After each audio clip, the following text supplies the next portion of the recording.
أعوذ بالله من الشيطان الرجيم. بسم الله الرحمن الرحيم.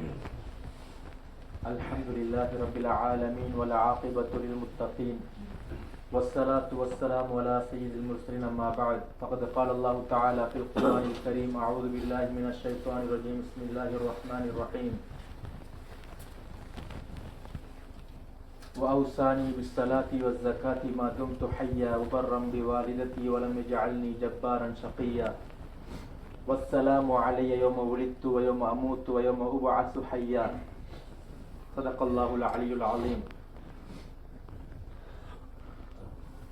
ரமதானுடைய மாதத்தை அடைந்து அதனுடைய 30வது நோன்பை, கடைசி நோன்பை நோற்றவர்களாக உட்கார்ந்து கொண்டிருக்கிறோம். எங்களை படைத்த இறைவனை எல்லா நேரங்களிலும் எல்லா கட்டங்களிலும் அஞ்சு பயந்து வாழும்படி முதலாவதாக எனக்கும் அப்பால் உங்களுக்கு நான் வசியத்தும் நசீகத்தும் செய்து கொள்கிறேன். கண்ணிமிக்கவர்களே, இந்த ரமதானுடைய மாதத்திலே நானும் நீங்களும் பெற்ற பயிற்சிகள் வெறுமனே இந்த ரமதானுடைய காலத்திற்கான மாத்திரம் கிடையாது. இந்த வெறுமனே 30 நாட்களுக்கான மாத்திரமான ஒரு பக்குவம் கிடையாது. இந்த பக்குவத்தோடு தான் எங்களுடைய எல்லா நேரங்களையும் காலங்களையும் கழிக்க வேண்டும். நோன்பை பிடித்திருக்கிறோம், ஒரு பாவமான விடயம் எண்ணம் வரும்பொழுது நான் நோன்பு பிடித்திருக்கிறேன் என்ற எண்ணம் வருகிறது.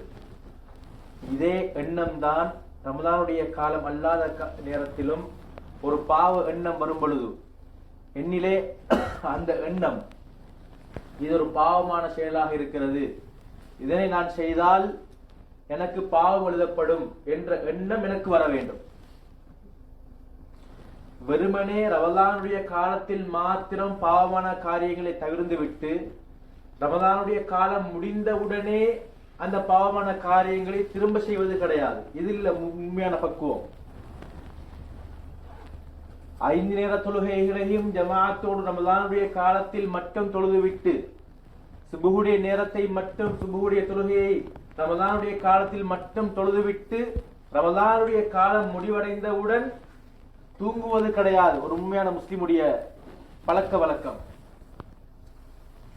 கண்ணியத்துக்குரிய மேலானவர்களே, எவ்வாறு எனக்கு மகரிபுடைய தொழுகைக்கு இஃப்தார் செய்வதற்கு எப்படி பள்ளிக்கு வர முடியுமோ அதே போன்றுதான் எல்லா நேரங்களிலும் எனக்கு பள்ளிக்கு வர முடியும். வெறுமனே உலக லாபங்களுக்காக மாத்திரம் பள்ளியை நாடுவது கிடையாது. தூங்குவதற்கு அல்லது நெட்வொர்க் இல்லாத நேரத்தில் வைஃபையை பாதிப்பதற்கு, இது போன்ற செயல் ஒரு தேவைக்காக மாத்திரம் பள்ளியை நாடுவது கிடையாது. பள்ளிவாசல் என்பது அல்லாஹு தஆலாவுடைய ரஹ்மத்தும் மக்ஃபிரத்தும் கிடைக்க பெறுகின்ற, மலக்குமார்களுடைய துஆவை பெறுகின்ற,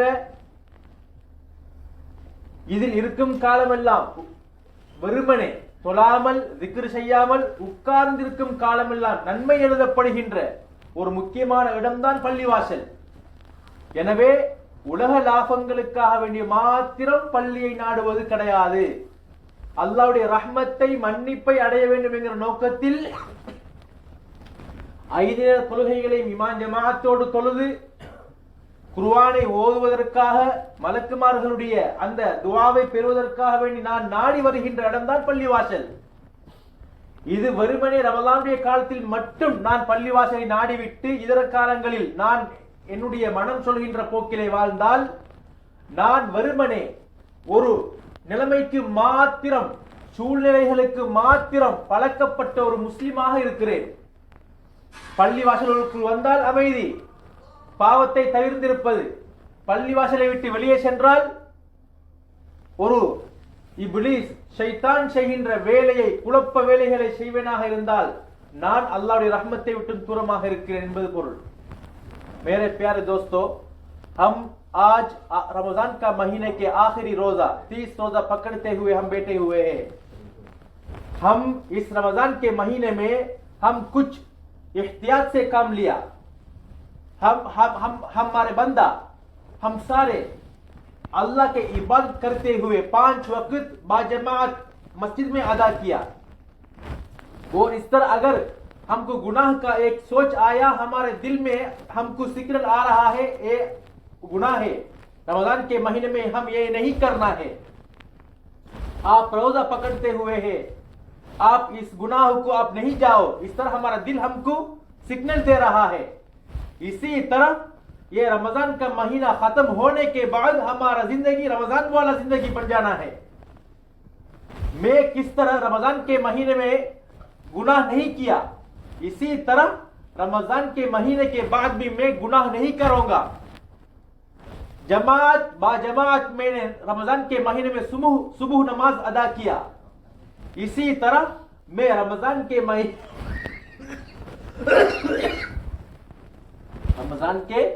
مہینے کے بعد بھی اسی طرح میں صبح کا نماز ادا کروں گا. اس طرح ہمارا سوچ آنا چاہیے. ہم صرف ایک موسم والا مسلمان نہیں بن جانا ہے. کعبۃ اللہ کو گیا, ادھر ایمان کا ماحول, مسجد کے اندر آیا ایمان کا ماحول. اسی طرح رمضان کا مہینہ آیا ایمان کا ماحول. نکاح آیا, اس میں مسجد کے اندر جو عقد پڑھتے ہوئے اس ٹائم میں مسلمان بن گیا. ایک گھر میں جنازہ ہو گیا, میرا گھر میں جنازہ ہو گیا, میں اس ٹائم مسلمان بن گیا. اس طرح موسم والا مسلمان نہیں بن جانا ہے.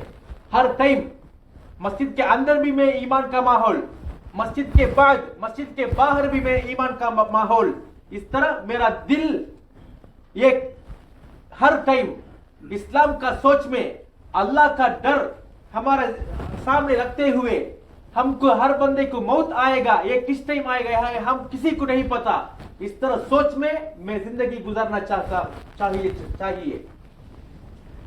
عیسیٰ علیہ السلام کیا بتایا؟ وَأَوْصَانِي بِالصَّلَاةِ وَالزَّكَاةِ مَا دُمْتُ حَيًّا. میں جب تک زندگی میں رہوں گا اس ٹائم تک اللہ نے مجھے نماز پڑھنے کے لیے حکم دیا, زکات دینے کی حکم دیا. کس ٹائم تک؟ ما دمت حیا, میں جب تک زندگی میں یہ پورا ارضیہ میں زندگی گزاروں گا اس ٹائم تک میں نماز ادا کرنا ہے. ہمارا نبی اکرم صلی اللہ علیہ وسلم کو اللہ کیا بتایا؟ وَاعْبُدْ رَبَّكَ حَتَّى يَأْتِيَكَ الْيَقِينُ. آپ کو موت آنے تک آپ عبادت کرتے رہو. اللہ کس کو بتا رہا ہے؟ انبیاء کو, رسول کو بتا رہا ہے. پھر ہم صرف رمضان کے مہینے میں کس طرح نماز ادا کرتے ہوئے باہر اس کے بعد نماز نہیں پڑھنے والا بننا یہ کس طرح ممکن ہے؟ اس طرح نہیں ممکن ہے. ہر ٹائم ہر دن 5 وقت نماز ادا کرنا ہے. وَلَقَدْ نَعْلَمُ أَنَّكَ يَضِيقُ صَدْرُكَ بِمَا يَقُولُونَ فَسَبِّحْ بِحَمْدِ رَبِّكَ وَكُن مِّنَ السَّاجِدِينَ. اگر کوئی بندہ سجدہ کرے گا, 5 وقت نماز ادا کرے گا, اس کا دل میں جو ضیق تنگ یہ سب ختم ہو جائے گا. اللہ بتایا نبی اکرم صلی اللہ علیہ وسلم کو, یہ نبی مجھے پتا ہے یہ جو مشرک لوگ, یہ مکہ لوگ آپ کو برائی کرتے ہیں, برائی کرتے ہیں, آپ کو تنگ کرتے ہیں قول سے, زبان سے. یہ ہم کو پتا ہے, آپ کا دل ٹوٹا ہوا ہے, یہ ہم کو پتا ہے. لیکن آپ کیا کرنا ہے؟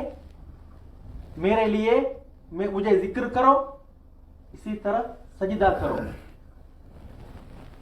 یہ سجدہ کرنے سے ہمارا دل میں جو دکھ ہے, تنگ ہے, یہ سارے ختم ہو جائے گا. اس طرح پاورفل ایک عمل ہے نماز. ہم صرف رمضان کے مہینے میں ہم اس کو پکڑتے ہیں, اس کے بعد رمضان کے مہینے کے بعد ہم اس کو ویسے خیال نہیں کرتے ہیں. بے پرواہ ہو کر ہم زندگی گزرتے ہیں. نماز ہم کتنے فجر نماز سونے کے ٹائم ہم نے گزر لیا. اس طرح ہم سوچنا ہے میں کتنے ظہر نماز میں نے چھوڑ دیا. ایک ہفتے میں گننا ہے میں کتنے ظہر نماز ادا کیا, میں کتنے نماز عصر ادا کیا, میں کتنے نماز مغرب نماز ادا کیا. یہ ہر ہفتہ ہم گنتی کریں گے, ہم بہت کچھ چھوڑا. கண்ணியமிக்க மேலானவர்களே, அல்லாஹ் தஆலா சொல்கிறான் நபி ஸல்லல்லாஹு அலைஹி வஸல்லம் பார்த்து, நபியே நீங்கள் உங்களுக்கு மௌத் வரும் வரைக்கும் என்னை வணங்கிக் கொண்டே இருங்கள். யாருக்கு? கண்மணி நாயகம் ஸல்லல்லாஹு அலைஹி வஸல்லம் அவர்களுக்கு. அதே போன்று ஈசா அலைஹிஸ்ஸலாம் என்ன சொன்னார்கள்? அல்லாஹ் எனக்கு கட்டளையிட்டு இருக்கிறான், நான் வாழும் காலமெல்லாம் தொழ வேண்டும், நான் வாழும் காலமெல்லாம் ஜகாத் கொடுக்க வேண்டும் என்பதாக. இன்னொரு இடத்துல அல்லாஹ் தஆலா சொல்கிறான், நபியே, இந்த குறைஷிகள் உங்களுக்கு சொல்கின்ற வார்த்தையின் மூலமாக உங்களுடைய உள்ளம் உடைந்திருக்கிறது, நீங்கள் கவலை அடைகிறீர்கள் என்பது எனக்கு தெரியும். நீங்கள் என்ன செய்யுங்கள், என்னை துதியுங்கள், என்னை திக்ர் செய்யுங்கள், வக்கும் மினஸ் சாஜிதீன், நீங்கள் சுஜூது செய்யுங்கள், அப்படி என்றால் தொழுங்கள். நபி அவர்களுக்கே இந்த கட்டளை என்றிருந்தால் அல்லாஹ் என்ன சொல்ல வருகிறான்? எங்களுடைய மனக்கவலைகளை போக்கக்கூடிய, எங்களுடைய கஷ்டங்களை இல்லாமலாக்கக்கூடிய, மனதில் சந்தோஷத்தை ஏற்படுத்தக்கூடிய ஒரே ஒரு வணக்கம் அது தொழுகையாக இருக்கிறது. கண்ணியமிக்க மேலானவர்களே, அல்லாஹ் தஆலா சொல்கிறான், வமன் அஅரத அன் ஸிக்ரி, யார் என்னுடைய திக்ரை விட்டும் புறக்கணித்து வாழ்வாரோ. அப்படி என்றால் திக்ர் என்றால் அதில் 3 விடயங்கள் உள்ளடங்குகிறது. தொழுகை, வாகிமிஸ் ஸலாத்த லிதிக்ரி, அல்லாஹ் மூஸா அலைஹிஸ்ஸலாமை பார்த்து சொல்கிறான், என்னை ஞாபகம் செய்வதற்காக வேண்டி தொழுங்கள். எனவே திக்ர் என்ற வார்த்தைகளுக்குள் உள்ளடங்கும் தொழுகை. இரண்டாவது, இன்னா நஹ்னு நஸல்னா ஸிக்ர வ இன்னா லஹு லஹாஃபிதுன், திக்ர் என்ற வார்த்தைக்கு அர்த்தம் குர்ஆன், நாங்கள் குர்ஆனை இறக்கினோம், குர்ஆனை நாங்கள் பாதுகாப்போம். இரண்டாவது விடயம் குர்ஆன். மூன்றாவது, திக்ருல்லாஹ் என்ற வார்த்தைகளுக்குள் உள்ளடங்கக்கூடிய ஜும்ஆவுடைய கடமை. ஃபஸ்அவு இலா திக்ரில்லாஹ், ஜும்ஆவுடைய அதான் சொல்லப்பட்டால் திக்ருல்லாஹின் பக்கம் விரைந்து வாருங்கள் என்று சொன்னால் அதில் மூன்றாவதாக உள்ளடங்கக்கூடிய விடயம் ஜும்ஆவுடைய கடமை. அதே போன்று வஸ்குர் ரப்பக ஃபீ நஃப்ஸிக தலர்ருஅ வ கீஃபா வ தூனல் ஜஹ்ரி மினல் கௌலி பில் குதுவி வல் ஆசால், காலை மாலை நேரத்தில் கொஞ்ச நேரத்தை ஒதுக்கி என்னுடைய மனதில் நல்ல அல்லாஹ் தஆலா தந்திருக்கக்கூடிய நியமத்துக்களை நினைத்து அல்லாஹ்வுக்காக வேண்டி கொஞ்ச நேரம் திக்ர் செய்வது, இஸ்திக்ஃபார் செய்வது, அல்ஹம்துலில்லாஹ் என்று சொல்லி அல்லாஹ்வை புகழ்வது. இந்த 4 அம்சங்களும் திக்ருல்லாஹ் என்ற வார்த்தைகளுக்குள் உள்ளடங்கும். அல்லாஹ் சுருக்கமாக சொல்கிறான், வமன் அஅரத அன் ஸிக்ரி, யார் என்னுடைய திக்ரை புறக்கணிப்பாரோ, புறந்தள்ளி வாழ்வாரோ, ஃபைன்ன லஹு மஈஷத்தன் லங்கா, அவனுக்கு நெருக்கடியான வாழ்க்கை இருக்கிறது. அவனுக்கு என்ன இருக்கிறது? நெருக்கடியான வாழ்க்கை இருக்கிறது. எந்த மனிதன் தொழுகையை புறந்தள்ளி வாழ்வானோ அவனுடைய வாழ்க்கையில் நெருக்கடி இருக்கும். காண்பதற்கு கண்ணில் எவ்வளவு பெரிய சொத்துக்கள் இருந்தாலும், எண்ணுவதற்கு 2 பேர் தேவைப்படுகின்ற அளவுக்கு பணம் வசதிகள் இருந்தாலும் உள்ளத்தில் நிம்மதி இருக்க மாட்டாது. உள்ளத்தில் நிம்மதி இருக்க மாட்டாது. போதாது, எனக்கு இன்னும் வேணும், எனக்கு அல்லாஹ் தாராளமாக தந்திருக்கிறான் நான், ஆனால் 24 மணி நேரமும் தூங்குவது கிடையாது, ஏன் வேலை போதாது. அல்லாஹ் மனதில் நிம்மதியை எடுத்து விடுவான். அல்லாஹ் மனதில் நிம்மதியை எடுத்து விடுவான். அல்லாஹ் பாதுகாக்க வேண்டும். கணியத்துக்குரிய மேலானவர்களே, जो बंदा अल्लाह का जिक्र को छोड़ेगा उसके लिए तंगी वाला जिंदगी है. अल्लाह बताया जिक्रुल्लाह में 4 चीज है. पहला चीज नमाज, वाक़िमिस सलात लिज़िक्री, अल्लाह मूसा अलैहिस्सलाम को बताया मुझे याद करने के लिए आप नमाज अदा करो. पहला चीज आएगा जिक्रुल्लाह में नमाज. दूसरा चीज इन्ना नहनु नज़्ज़लना ज़िक्र व इन्ना लहु लहाफ़िज़ून, कुरान आएगा जिक्रुल्लाह में. तीसरा चीज जुम्मे का खुतबा, जुम्मे का दिन खुतबा, ये भी जिक्रुल्लाह में आ जाएगा. फस्अउ इला ज़िक्रिल्लाह, अगर जुम्मा का आज़ान हो गया आप जिक्रुल्लाह की तरफ लौट कर आ जाओ. इसलिए तीसरा नंबर पर आएगा जुम्मा का वाइज. चौथा नंबर पर है सुबह और शाम. अल्लाह ने मुझे बहुत कुछ नियमत दिया, उसको थोड़ा याद करते हुए 15 मिनट 10 मिनट थोड़ा टाइम निकाल के मैं अल्लाह को शुक्र अदा करना है. अल्हम्दुलिल्लाह, अल्लाहु अकबर, सुबहान अल्लाह, इस तरह जिक्र अदा बोलना है. ये 4 चीज कुरान में बताया जिक्रुल्लाह में आ जाएगा. जो बंदा ये जिक्र को छोड़ेगा, नमाज को छोड़ेगा, कुरान तिलावत को छोड़ेगा और जुम्मा को छोड़ेगा, वो बंदे को अल्लाह क्या बताया, फइन्न लहु मईशतन लंका, उसके लिए तंगी वाला जिंदगी है. हम देखेंगे एक बंदे के पास बहुत कुछ पैसा है, 2 बंदा चाहिए उसको गिनने के लिए, लेकिन उसका दिल में सुकून नहीं होगा. ये अल्लाह यही फरमा रहा है. उसके पास बहुत कुछ पैसा है लेकिन वो 24 घंटा काम करते रहेगा, उसका सोच पैसा को और बढ़ाना है. अल्लाह ये सुकून को छीन लेगा. उसके पास 2 परिवार खाने का पैसा है, माल है, खाना है, लेकिन उसका दिल में अल्लाह ने क्या बताएगा, दे दिया होगा इस तरह, आपके जो पास है वो आपको काफी नहीं है, आप लगे रहो, आप तंगी करते हुए आपकी जिंदगी गुजरते रहो। इस तरह अल्लाह ने इस तरह एक सोच अल्लाह डाल देगा। इसलिए ये 4 चीजों को हम खास तौर पर हम नहीं छोड़ना है, नमाज, कुरान और खुतबा, ये सारे को हम अच्छी तरह फॉलो करेंगे। अल्लाह क्या बताया, फलनुहयियन्नहु हयातन तय्यिबा, मैं उसके लिए तय्यिबा वाला, अच्छा वाला जिंदगी में दे दूंगा। मैं अभी सोचना है मेरा जिंदगी किस तरह है, मेरा दिल में सुकून है या नहीं। अगर सुकून है, मैं चेक करना है, मैं नमाज अदा करता हूँ, कुरान पढ़ता हूँ, जुम्मा को नहीं छोड़ता हूँ, इसलिए अल्लाह ने मुझे दिल में सुकून दिया। अगर मेरे दिल में सुकून नहीं है, मेरा दिल, मेरा सोच हर टाइम एक चीज को मैंने फकद कर लिया, लॉस्ट कर दिया, इस तरह एक गम में, हुज़्न में हो, फिर मैं सोचना है मेरा नमाज में कोताही है, मैं कुरान से दूर हूँ, मैं जुम्मा को परवाह नहीं करता हूँ, इस तरह मेरा जिंदगी में है। इसलिए अल्लाह ने इस तरह एक मर्ज से मुझे मुबतला कर दिया, इस तरह हम फिक्स कर सकता है। इसलिए रमजान का महीना एक अपॉर्चुनिटी है हमारा जिंदगी को बदलने के लिए। यही माहौल में, यही जो मैंने एक्टिविटी किया, कुछ तजुर्बा किया, तालीम किया इस रमजान के महीने में, इसको रमजान के महीने के बाद भी मैं पकड़ना है। अगर पकड़ लेंगे, मैं इंशाअल्लाह कामयाबी वाला बंदा बन जाऊंगा। எனவே கண்ணியத்துக்குரிய மேலானவர்களே, இந்த ரமதானுடைய மாதத்தில் நான் என்னென்ன பக்குவத்தை அடைந்தேனோ அதே பக்குவத்தை நான் ரமதானுடைய மாதத்துக்கு பின்னாலும் பற்று பிடித்தால் நிச்சயமாக என்னுடைய வாழ்க்கை அழகாக மாறும்.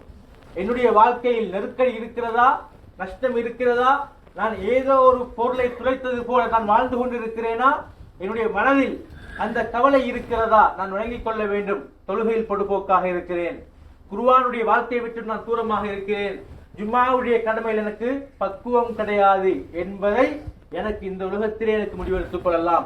அல்லாஹ் அதற்கான தெளிவை, வழிகாட்டலை எங்களுக்கு வழிகாட்டி இருக்கிறான். எனவே இந்த ரமதானுடைய காலம் வந்தது, இதில் நாங்கள் கொஞ்ச நாள் நல்ல பக்குவங்களை அடைந்தோம், நல்ல ஒரு அமைப்பில் என்னுடைய வாழ்க்கையை நாங்கள் மாற்றினோம். இதே அடிப்படையில் ரமதானுடைய காலத்துக்கு பின்னாலும் இதே வாழ்க்கையை நான் தொடருவேனாக இருந்தால் நிச்சயமாக என்னுடைய வாழ்க்கை அழகாக இருக்கும் என்பதில் எந்த விதமான சந்தேகமும் கிடையாது. நினைக்கக்கூடிய மேலானவர்களே, இன்று கவலையான விடயம் என்னவென்றால், இன்று 30வது நோன்பு, கடைசி நோன்பு. ரமலானிலே கண்ட எத்தனையோ நபர்களை ரமலானுடைய காலங்களுக்கு பின்னால் காண முடியாது. ஏன் தெரியுமா? அவர்கள் பள்ளியை நாடி இருப்பது ஏதோ ஒரு உலக லாபத்துக்காக வேண்டி, ஏதோ ஒரு உலக லாபத்துக்காக வேண்டி. இஃப்தார் வைக்கப்படுகிறது, எனவே பள்ளிவாசலுக்கு வருகிறார்கள். பள்ளிவாசலில் ஏதோ அடிப்படையில் நெட்வொர்க் இருக்கிறது, எனவே என்னுடைய மொபைல் நெட்வொர்க் கிடையாது, எனவே பள்ளிவாசலில் நாடினால் நெட்வொர்க்கை பாவிக்க முடியும். அல்லது சனிக்கிழமை அன்று நல்ல ஒரு ஏற்பாடு செய்யப்பட்டிருக்கிறது, அதில் நான் சென்றால் சாப்பாடு சாப்பிடலாம். ஏதோ ஒரு உலக அடிப்படையில் நோக்கத்திற்காக வேண்டி மாத்திரம் பள்ளிவாசலை நாடுகிறார்கள். ஆனால் இங்குதான் அல்லாஹ்வுடைய ரஹ்மத்து கிடைக்கிறது, அல்லாஹ்வுடைய மன்னிப்பு கிடைக்கிறது, மலக்குமார்கள் இருக்கின்ற ஒரு சூழல், மலக்குமார்களுடைய துஆ கிடைக்கின்ற இடம். எனவே இதே நோக்கத்தில் நான் எப்பொழுதும் பள்ளியை நாட வேண்டும். கண்ணியத்துக்குரிய மேலானவர்களே, வெறுமனே சம்பிரதாய ஒரு முஸ்லிமாக ஆகக்கூடாது. சனிக்கிழமை வர வேண்டும் என்றால் பள்ளியில் பார்க்கலாம், இல்லை எந்த நாளிலும் என்னை பள்ளியில் பார்க்க முடியும் என்ற சிந்தனையில் இருக்க வேண்டும். எனவே நாம் அனைவரும் இந்த ஏற்படுத்திக் கொண்ட பக்குவத்தை ரமதான் அல்லாத காலங்களிலும் எங்களுடைய வாழ்வில் நடைமுறைப்படுத்த வல்லதேவன் நம் அனைவருக்கும் தௌஃபீக் செய்வானாக. வாஹிரு தஅவானா அல்ஹம்துலில்லாஹி ரப்பில் ஆலமீன்.